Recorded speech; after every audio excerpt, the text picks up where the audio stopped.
हैं नितेंद्र यादव जी हमारे साथ जुड़े हुए हैं स्टूडियो से।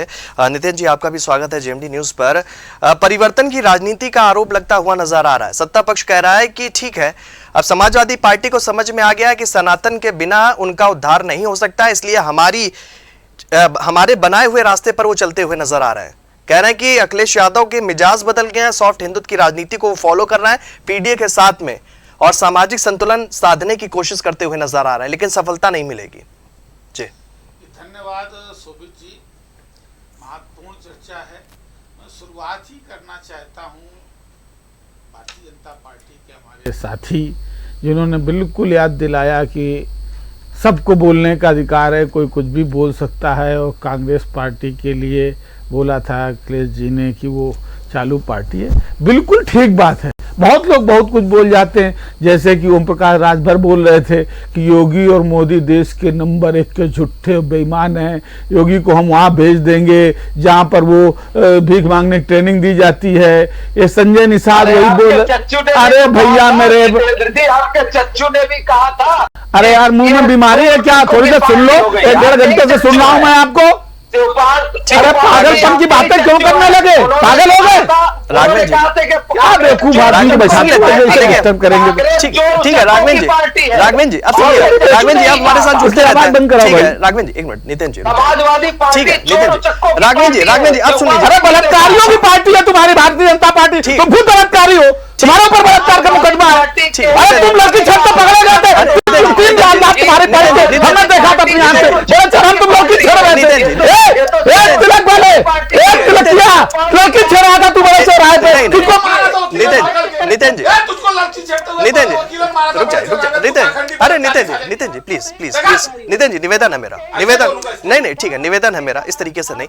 ठीक है राघवेंद्र जी निवेदन है आपसे, इस तरीके से नहीं। देखिए बोलने दीजिएगा, अपने टर्म में आप अपना पक्ष रखेंगे। नितिन जी प्लीज शब्दों की मर्यादा को रखिएगा, सार्वजनिक मंच है और तमाम दर्शक इस वक्त आप सभी को देख रहे हैं। प्लीज नहीं, व्यक्तिगत नहीं होंगे। शुरू में नहीं किया इन्होंने हमको, ठीक है राघवेंद्र जी प्लीज, आप नहीं बोलेंगे कुछ, मैं आपसे निवेदन कर रहा हूँ, बोल लेने दीजिए, इसके बाद अपने टर्न पर आप बोलेंगे। प्लीज मुद्दे पर रहेंगे, व्यक्तिगत नहीं होंगे। जी मैं बिल्कुल वही बात कर रहा हूँ कि अगर इन्होंने बताया कि भाई तो मैं भी तो बता रहा हूँ कि ये संजय निषाद ये वही तो नेता है जो बता रहे थे कि राम तो दशरथ के पुत्र ही नहीं है, वो तो उनकी बिरादरी के हैं, संगी रसी की खीर खाने से। तो ये तो उनको पता है ना कि बोलने की आजादी सबको है।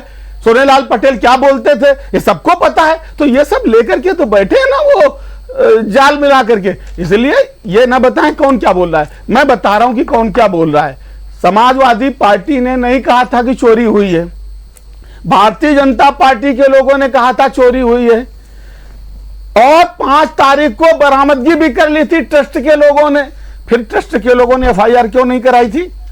वही चंपतराय बरामदगी करने गए थे, एफआईआर क्यों नहीं? इसके बाद में 7 तारीख को आदरणीय अखिलेश यादव जी ने ट्वीट किया, पवन पांडे जी ने इसके बाद 6 तारीख को प्रेस कॉन्फ्रेंस की, बताया कि राम मंदिर में भ्रष्टाचार हो रहा है। इसके बाद चंपतराय 8 तारीख को क्यों कह रहे हैं कि नहीं कहीं कोई चोरी नहीं हुई है, और चोरी नहीं हुई थी तो एसआईटी की मांग क्यों की थी? और एसआईटी में जब खुल करके आ गया कि चोरी नहीं डाका पड़ा है, और ये बात हमने नहीं कही, नृपेंद्र मिश्रा जो मंदिर निर्माण समिति के अध्यक्ष वो कह रहे हैं कि डाका पड़ा है। तो डाका पड़ा तो डाका डाला किसने? उन डाकुओं को पकड़ेगा कौन? और उन्हीं डाकुओं में कह रहे हो कि कोई बचेगा नहीं। अगर वो आरोपी नहीं है तो इस्तीफा क्यों हुए 3 लोगों के? अगर इस्तीफा हुए हैं तो इस्तीफा क्यों हुए हैं, इस पर बात, आरोपी क्यों नहीं बनाया गया है? 5 एफआईआर 25 तारीख को क्यों कराई जाती है? 5 तारीख को वही ट्रस्ट के लोग बरामदगी करते हैं, और क्या बरामदगी हुई वो किसको बताई गई? वो पुलिस को दी गई बरामदगी, वो पैसा भी खा गए यही ट्रस्ट के चोर लोग। और आज बरामदगी हो रही है 1 लाख रुपया, बरामदगी हो रही 2 लाख रुपया, करोड़ों की चोरी हुई, हजारों करोड़ की चोरी, बरामदगी 1 लाख रुपया। और ये बात भारतीय जनता पार्टी से जुड़े लोग कह रहे हैं ना, ये बात विनय कटियार कह रहे हैं, ये बात ब्रजभूषण तिवारी, ब्रजभूषण शरण सिंह कह रहे हैं, ये बात संतोष दुबे कह रहे हैं। आपका तो कोई योगदान नहीं मंदिर में। अरे संतोष दुबे थी जो मलबे में दब गए थे, जिनकी हड्डियां टूटी थी, जिनकी गोलियां लगी थी, अरे वो भी झूठ बोल रहे हैं। अरे वहां करपाती महाराज जी बोल रहे हैं, पूरे अयोध्या का समाज बता रहा है। ठीक है राघवेंद्र राघवेंद्र जी, गोलियां चलाई थी नृपेंद्र मिश्रा ने। राघवेंद्र जी, आप बोल रहे हो ना, नृपेंद्र मिश्रा ने राघवेंद्र जी, गोलियां कितने चलाई मैं थी? आऊंगा आपके ये पास, तो- राघवेंद्र जी मैं आऊंगा आपके पास। राघवेंद्र जी आप बलात्कारी ठीक के है, मुंह में राघवेंद्र कितनी बीमारी है। प्लीज नितिन जी मैं निवेदन मैं जानता हूं, नहीं, नहीं, कोई बात तुमको है, तुम्हारे दम नहीं, को भी नितिन बीमारी जी, है। अरे जो सबको भी पार्टी बोल रहे हो तुम, जब तुमको बड़ा चौराहा बचाया था, नहीं, पिट रहे थे बड़ा चौराहा के चैनल, तुमको हमने ठीक, बचाया था, नहीं, भूल गए क्या? ऐसा न मेरा। नितिन जी अरे प्लीज आप बहुत सम्मानित है इस तरीके से नहीं। देखिए नहीं, ये ये बहुत फोरम बुरा। नहीं, व्यक्तिगत नहीं है। देखिए राघवेंद्र जी है हमारे साथ में, आप भी हैं, अरे आप भाई, सभी मैं मंच किसी पर के बीच में बोलता ही नहीं हूँ। नहीं, ठीक है, वो बोल रहे हैं, मैं उनको रोक रहा हूँ, लेकिन इस तरीके से शब्दों का प्लीज मर्यादित रहेंगे। एक चैनल की गरिमा नहीं, है, सही आप बात सभी है का तो सम्मान है। हम सब मैं सही निवेदन बोल रहे कर रहा हूँ, आपसे निवेदन कर रहा हूँ, राघवेंद्र जी और आप दोनों लोगों से निवेदन कर रहा हूँ, जो हमारा मुद्दा उस पर रहेंगे। व्यक्तिगत क्या किसके साथ हुआ है इस पर हम कभी, जब आप आमने सामने होंगे तब बात करिएगा, प्लीज मैं निवेदन कर रहा हूँ। ठीक है, आवाज उठाइएगा। ठीक है नितिन जी, मेरा सवाल ये था, वापस से मुद्दे पर आएंगे, इस बात पर पर्दा डालेंगे, वापस से मुद्दे पर आएंगे। मेरा ये सवाल था कि सनातन की राह पर क्या समाजवादी पार्टी चलती हुई नजर आ रही है? ये कहना है सत्ता पक्ष का, वो कह रहा है कि हमारे बनाए हुए रास्ते पर अब अनुसरण जो है अखिलेश यादव जी करते हुए नजर आ रहा है। समाजवादी पार्टी हमेशा से भारत के संविधान का अनुसरण करती है और भारत का संविधान कहता है कि इस देश में प्रत्येक व्यक्ति को बराबरी का अधिकार है। हर व्यक्ति अपनी आस्था के अनुसार अपने इष्ट को मान सकती है, अपनी पूजा पद्धति, अपने किसी भी देवता को, अपने ईश्वर को, अपने परमात्मा को, अल्लाह को, गॉड को, खुदा को, जिसकी जिसको इच्छा उसको माने, उस पर आस्था रखे।